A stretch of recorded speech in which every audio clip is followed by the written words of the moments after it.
जनसंवाद खबर में आपका स्वागत। छात्रा के फोटो खींचने को लेकर उत्पन्न विवाद में दो पक्षों में हुई मारपीट, 4 लोग हुआ घायल। दरअसल मामला हुलासगंज थाना क्षेत्र के जयनंदन बिघा गांव का है, जहां कथित एक छात्रा की फोटो खींचने को लेकर उत्पन्न विवाद में 4 लोग घायल हो गया। घायल सोनू कुमार, बेबी देवी, कुंदन कुमार समेत सभी घायलों को इलाज को लेकर हुलासगंज सामुदायिक स्वास्थ्य केंद्र में भर्ती कराया गया है।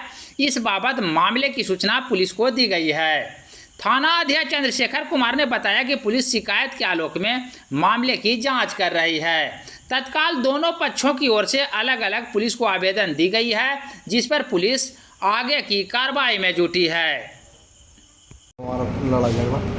लड़ाई हुआ था कि बोला कि हमको बहन के फोटो तू रख ले, तो हम बोले कि तू हमको मोबाइल में है तो तू देख लो, हम लॉक खोल के दे देते हैं। तो लॉक खोल के दिए तो फिर रात में भी अति करा था कि तुम रख ले है पासपोर्ट लगा के, तो पासपोर्ट हमको कुछ भी फाइल भी नहीं लगा हुआ है। तो बोलता तो ये कहता कि नहीं तुम रख ले है, उसी में फिर आके फिर सुबह में आके मारे। तो मारा कौन? ढेर में ही था, नॉलेज ज़्यादा था, फिर रामू ज़्यादा था, चुनचुन ज़्यादा था, नीतीश। तो तुम्हारा नाम क्या? हमारा नाम सोनू कुमार है। तुम्हारे पक्ष में कितने लोग घायल हैं? मेरे पास में तो 4 गो ही घायल हैं यहाँ पड़ी। घर में तो नहीं देखा, हम बेहोश हो रहे थे।